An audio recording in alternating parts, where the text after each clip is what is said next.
My mom didn't hesitate. She didn't soften her voice or search for the right words. She just looked at me from across the kitchen table and said, "We're going to your sister's wedding, not yours."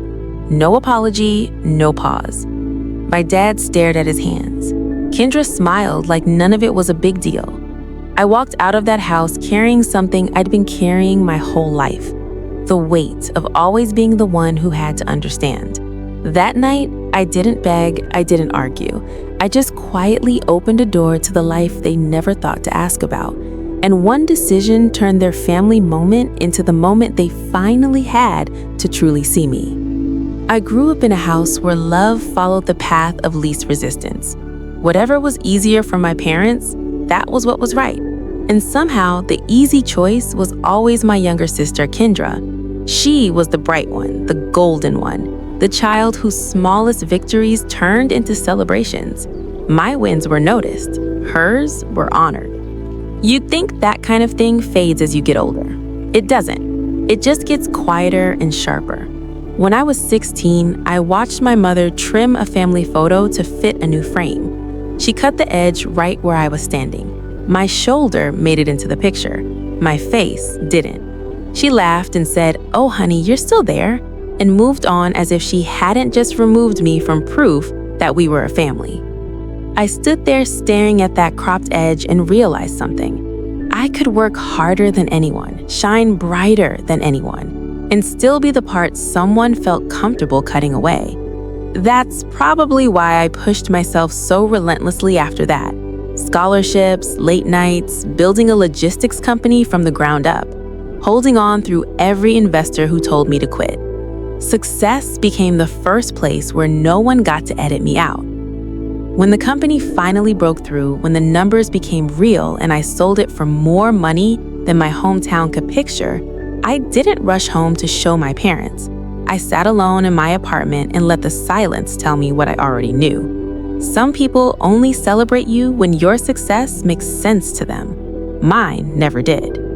Still, I thought things could be different when it came to my wedding. Marcus, the first person who ever made me feel like I didn't have to earn my place, asked me to marry him in the simplest, most genuine way. I planned the ceremony months ahead, mailed the invitations myself, slipped a small pressed flower into each envelope. When I handed one to my parents, they smiled politely with their eyes already drifting toward the television. "Of course we'll be there," Mom said, the way someone promises to call more often and never does. I spent weeks imagining us all in the same room again, just one day. Then Kendra announced her wedding. Same month, same weekend. Eventually the same day. She called it a coincidence. My parents called it unavoidable. I called it the moment I stopped pretending we were a family that cared how much things cost me. The first real fracture came 2 weeks after Kendra's announcement. I was working through the seating chart when Mom called. Her voice had that practiced softness she always used right before she chose Kendra. "Sweetheart, we've been thinking. Kendra's fiancé's family can only do that weekend. You know how she gets. Do you think you could move yours?" Move it, as if my wedding was a dentist appointment. I kept my voice steady. "My invitations are already out." A pause. Then, "You're the strong one, Amber. You'll be okay. Your sister would fall apart if we didn't show up for her." I looked out the window at the city going dark and realized it wasn't the request that hurt. It was the assumption, the same old pattern. Kendra wants something, so everyone rearranges themselves around her, even if it means pushing me out of the frame. Dad called later that night. He sounded guilty but resigned. "You know how your mother worries. If we pick your wedding, Kendra will never let it go. You'll be fine." You'll be fine. It was always that. Their reassurance and their goodbye rolled into one. For days after, the tension sat just below everything. Kendra sent me a cheerful text. "Isn't it kind of wild? Our weddings are on the same day, like the universe set it up." I typed a response 3 times, deleted it every time, left the message unread. What could I even say? She had never lived in a house where someone else's joy swallowed hers whole. She didn't understand because she had never needed to. The turning point didn't come with a fight. It arrived quietly on a Wednesday evening. Mom sent a text. After talking it through, we've decided we can't travel back and forth for both. We hope you understand. No apology, no warmth, just logistics, my own area of expertise, used to justify leaving me behind. I sat on the edge of my bed, phone glowing in the dark. My heart didn't race, it settled. A strange, old clarity rolls up from somewhere deep. I typed back, "That's fine." But even as I hit send, I knew it wasn't an ending. It was the first moment I stopped bending. The moment something quietly, cleanly broke free. That night, while the apartment was still and Marcus slept in the next room, I opened my laptop and scrolled through contacts I hadn't reached in years. Rachel, Aunt Carol, my cousin Eli, people who had seen the imbalance for years and never said it out loud. For the first time, I didn't feel like a child asking for a seat at someone else's table. I felt like a woman deciding who deserved one at mine, and the answer was not my parents. The morning everything finally came apart looked ordinary from the outside. No shouting, no slammed doors, just sunlight sliding across my kitchen counter and a truth I was done pretending not to see. I read Mom's message again. "We hope you understand." They had never once asked how I felt, never paused to consider what it actually meant to skip their own daughter's wedding for convenience. The longer I stared at the screen, the more I understood. The collapse wasn't happening now. It had been happening for years. This was just the moment I stopped looking away. I drove to a quiet overlook on the edge of the city, where the air felt bigger. Marcus met me there with 2 cups of coffee and didn't say a word. He always knew when silence was the kindest thing he could offer. "They didn't even think twice," I finally said. He exhaled slowly. "Then stop waiting for them to choose you." Something settled in my chest, like a lock turning, like a line being drawn, not in anger, but in peace. That night, after he fell asleep, I opened a folder I had kept hidden for months. The deed to a property in Tuscany, my property. 9 acres of olive groves, old stone walls, a wide open courtyard that felt made for honest moments. I had bought it after selling the company, part refuge, part reminder that I could build something entirely my own. I had never told my parents. Why would I? They never asked. As I scrolled through the photos, the golden hillsides, the long stone table surrounded by lanterns, a thought formed so clearly it felt like a heartbeat. I could build a new kind of wedding here. Not a performance, not a competition. A gathering of people who showed up because they wanted to. I messaged Rachel first. She called within a minute. "Please tell me you're not canceling." "No," I said, "just moving it to Tuscany." She didn't pause. "Send me the date, I'll handle everything." By morning, the group chat was alive. Eli booking flights, Aunt Carol asking about the nearest town, Uncle Ray offering to help set things up. Nobody mentioned my parents. Nobody needed to. Meanwhile, Kendra posted a wedding countdown, 5 days until forever. My parents flooded her comments with hearts, not a single message to me. I watched it all with a calm I hadn't expected. For the first time, their choices didn't sting. They clarified. I spent the following days laying out the courtyard, the long table stretching toward the olive trees, the lanterns that would light up at dusk like fireflies. Workers moved through the villa, sanding stone, trimming branches, stringing lights through the grove. Every sound felt like a promise I was finally keeping to myself. I wasn't hurting anyone. I wasn't chasing their attention. I was simply taking back the story. The collapse of what I used to call family didn't leave me empty. It left room, finally, for everything real to grow. The morning of both weddings arrived with 2 completely different kinds of light. In Boston, it was sharp and cold, bright without warmth. In Tuscany, the sun poured over the hills like something golden and slow. I woke before dawn, stepped onto the terrace in bare feet, and stood among the olive trees as they shimmered in the early morning air. Workers moved quietly through the courtyard below. Lanterns adjusted, linen smoothed across the long table.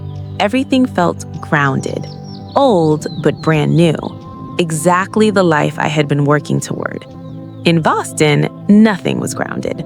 My cousin Eli sent a photo, rows of empty chairs wrapped in white fabric, the kind venues use to make bareness look intentional. His caption, "This is going to blow up soon."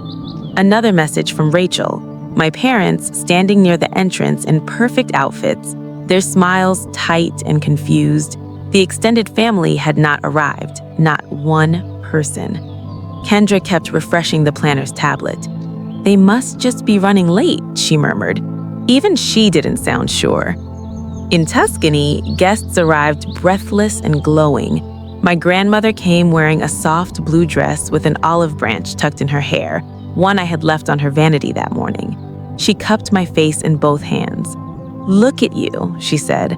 "Look at how far you've come." I felt my throat tighten, because love that actually shows up feels entirely different. It has weight. It has presence. It's real.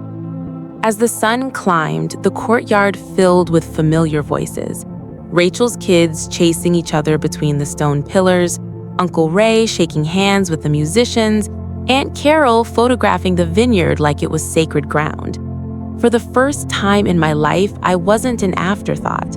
I was at the center, not because the world bent around me, but because I had built a world that didn't require bending at all. Back in Boston, the ceremony was about to begin. Kendra stood at the top of the aisle, bouquet trembling. The planner moved behind her in quiet panic. "Where is everyone?" Kendra whispered. Her fiancé had no answer. My parents held their smiles in place like they were posing for something they hadn't prepared for. Then someone opened the group chat, the one everyone had muted for years but still checked out of old habit. Rachel had posted a photo. Me stepping into the courtyard light, silk catching the sun. Behind me, guests rising to their feet beneath the grapevines, lanterns glowing overhead, Tuscany wrapped around us like a painting. More photos followed, Eli capturing the long table, the wildflowers woven through the stone arch, my grandmother laughing with both arms raised. Then a short video. Marcus taking my hands, his voice steady and sure as he said his vows. Someone in the Boston ballroom gasped loud enough for the whole room to hear. My mother's face went pale. She grabbed my father's arm so hard he flinched. "They're all in Italy," she whispered. Kendra's bouquet slipped from her hands. Her breath caught, and for the first time in her life, she understood that the world did not orbit her. My father looked around the half-empty ballroom, jaw tight. Why didn't anyone say they weren't coming? Because they didn't owe you an explanation, I thought from thousands of miles away. They owed themselves one. In Tuscany, I didn't know the exact moment their wedding fell apart, but I felt something shift, a stillness that moved through the courtyard just as I finished my vows. Not sadness, something closer to release. Like a final thread connecting me to the version of family I had spent my whole life reaching for had quietly, gently snapped. After the ceremony, we walked to the long table under the vines. Guests laughed and passed wine. The sky warmed to amber. Lanterns came on one by one. The air smelled of rosemary and warm bread. Marcus leaned close.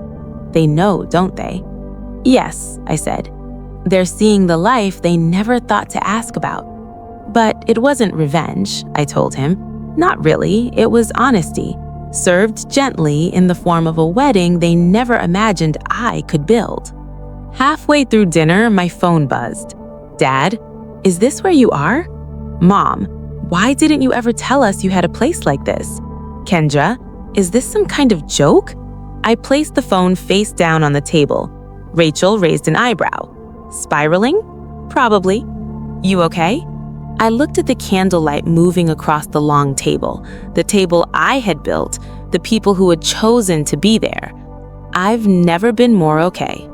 Back in Boston, the evening got worse. A guest whispered too loudly, "Didn't her family used to be close?" Someone else pulled up a photo someone had posted. The villa, the vines, the caption reading, "Lauren's wedding in Tuscany." My mother sat down suddenly, pressing her chest to the ground. My father rubbed his temples. The venue's band started playing, but even music felt hollow in a room that was mostly empty. Kendra stared at her own reflection in a glass door. Perfect dress, perfect flowers, perfect everything, and completely, entirely alone in the moment she had built her whole life around. And then, softly, she said the thing no one was supposed to say out loud. Everyone chose her. While their night unraveled, mine bloomed. Soft strings played beneath the warm Tuscan sky. Marcus leaned over and whispered something about forever. My grandmother wiped her eyes. Rachel's children danced barefoot between the lantern shadows. Every sound felt like something healing. Later, as we lit candles along the olive grove, I caught myself looking toward the horizon, not with longing, but with something like closure. The family I had spent a lifetime trying to earn was never mine to keep. The one gathered around me now, the one laughing and clapping and raising glasses, was built from choice, not obligation. Near midnight, one last message came from Mom. "I hope you're happy." I didn't reply. Not because I was angry, but because I finally understood happiness doesn't need their permission. In the quiet of a Tuscany night, surrounded by the people who showed up, I breathed deeper than I had in years. The peak of their story was collapse. The peak of mine was freedom. The morning after, Tuscany felt lighter, like the whole villa had exhaled along with me. Sunlight filtered through the olive branches and scattered gold across the courtyard, where petals from the night before still rested against the stone. My grandmother sat beside me on the terrace, hands wrapped around a warm cup. "You built something beautiful," she said. "Not just last night, your whole life." I didn't know I needed to hear that until it landed. Messages kept coming in. My parents apologizing in short, broken sentences, Kendra insisting she hadn't understood what was happening, Dad asking when we can talk properly. But none of it felt urgent anymore. Their choices had already said everything. What mattered now was the kind of family I wanted to carry forward. So I answered only one message, Rachel's. "Staying 2 more days. Breakfast?" I wrote back, "Always." Marcus joined me at the railing and slipped his arm around my waist. "Whatever comes next," he said quietly, "you're not going through it alone." And for the first time in my life, I believed that. Not because someone said the words, but because he had already proved them when it counted. The aftermath wasn't chaos, it was clarity. Quiet, steady, and entirely mine. In the end, the lesson was simple. Family isn't who shares your last name, it's who shows up when your heart is on the line. I stopped asking for a seat at their table and built one of my own, and the right people found it. If this story stayed with you, share it with someone who needed to hear it. Tell me where you're listening from, and make sure you subscribe so you don't miss the next one.